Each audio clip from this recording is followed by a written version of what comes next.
This is a four-stroke engine. In four-stroke engines, valves play a very important part.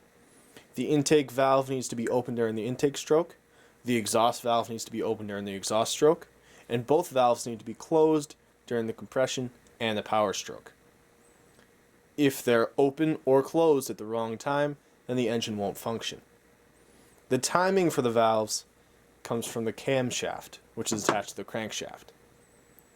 So today we're going to talk about valves, tappets, and the camshaft. On the crankshaft, there's a gear. This gear meshes up perfectly with the larger gear on the camshaft. Right in the middle, there are timing marks. These marks need to be lined up perfectly so that the timing of the engine is correct. There are 21 teeth on the crankshaft and 42 teeth on the camshaft. That means that for every one rotation the crankshaft goes around, camshaft goes around half. Or you could say when this goes around once, the crankshaft goes around twice. So the gear ratio here is slowing this down. Let's pop this out so we can get a better look at it. The camshaft rotates within the crankcase. The camshaft's only job is to control the timing of the valves, so you can get clean air and fuel mixture in for the intake stroke, and then expel these spent gases in the exhaust stroke. On the camshaft, we have that gear, which is twice the size, twice as many teeth as on the crankshaft.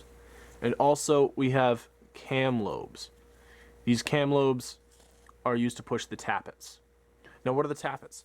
So, if we have the camshaft down here, and we want to control the valves up here, well, the valves are in the head with the combustion chamber. And this is down below in the crankcase. And one of the big things we've been talking about is making sure that these are kept separate.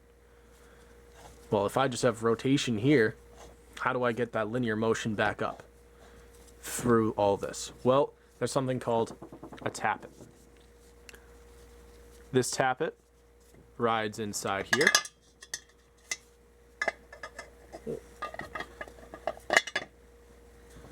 And then the cam lobe pushes on it as it rotates, and it makes this valve open and close.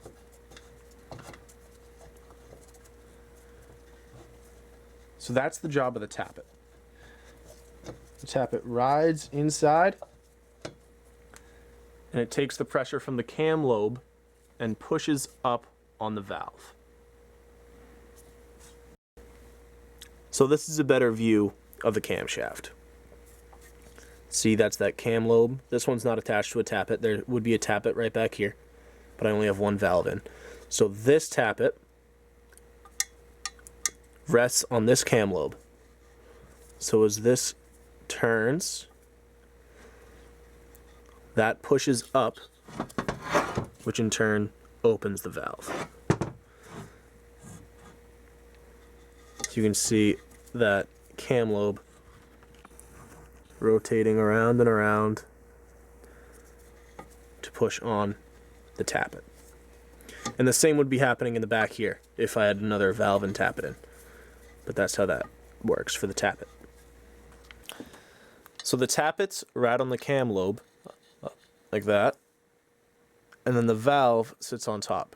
So as the cam rotates, it pushes up on the valve and opens it.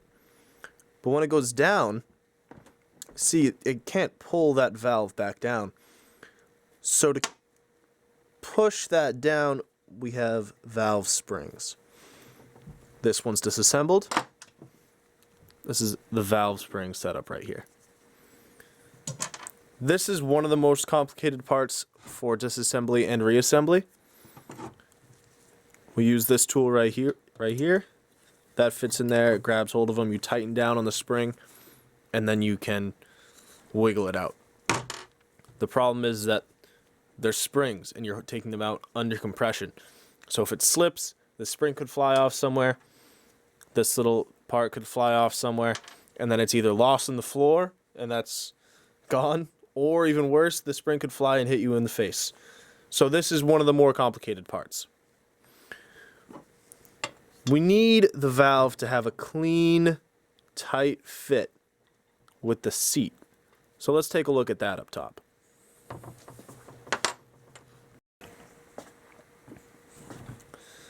All right, so let's take a look at this valve. This section right here is called the face of the valve. And where it sits is called the seat. They both have the same bevel on there. Let's get that. There's a bevel to create a nice flush fit.